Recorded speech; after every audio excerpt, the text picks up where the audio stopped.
கிறிஸ்துவுக்குள் மிகவும் பிரியமானவர்களே, உங்கள் அனைவருக்கும் என் அன்பான வணக்கத்தை தெரிவித்துக் கொள்கின்றேன். பிலிப்பியர் 4ஆம் அதிகாரம் அதன் 4ஆம் வசனம் சொல்லுகிறது, கர்த்தருக்குள் எப்பொழுதும் சந்தோஷமாக இருங்கள் என்று.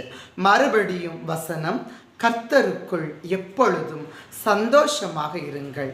ஆம், இந்த உலக வாழ்க்கையை எடுத்துக்கொண்டால் பாடுகளும் பிரச்சனைகளும் போராட்டங்களும் வியாதிகள் நிறைந்ததுமான ஒரு வாழ்க்கையை நாம் காண்கின்றோம். நம்முடைய சரீரமானது பலன் அற்றதுதான்.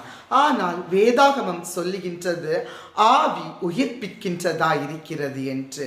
ஆகவே நம்ம உலக பிரகாரமான பாடுகளையோ பிரச்சனைகளையோ நினைத்து வருந்தாமல் கர்த்தருக்குள் எப்பொழுதும் சந்தோஷமாக இருக்க கற்று கொள்ளுங்கள்.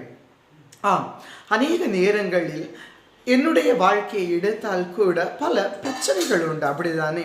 ஆனால் வெளியில் பார்க்கின்றவர்கள் சொல்லுவார்கள், அடடே, இவன் இவ்வளவு கர்த்தருக்குள் சந்தோஷமாக இருக்கிறானே என்றார்.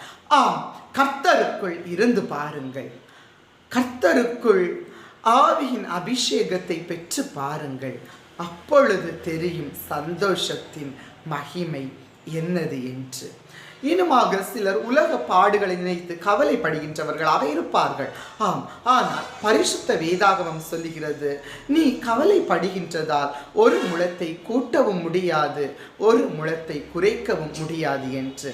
ஆகவே கவலைகளை விட்டு பிலிப்பியர் 4ஆம் அதிகாரம் 4ஆம் வசனம் சொல்வது போல் கர்த்தருக்குள் எப்பொழுதும் சந்தோஷமாயிருங்கள், கர்த்தருக்குள் எப்பொழுதும் சந்தோஷமாயிருங்கள் என்று மறுபடியும் உங்களுக்கு சொல்லுகிறேன்.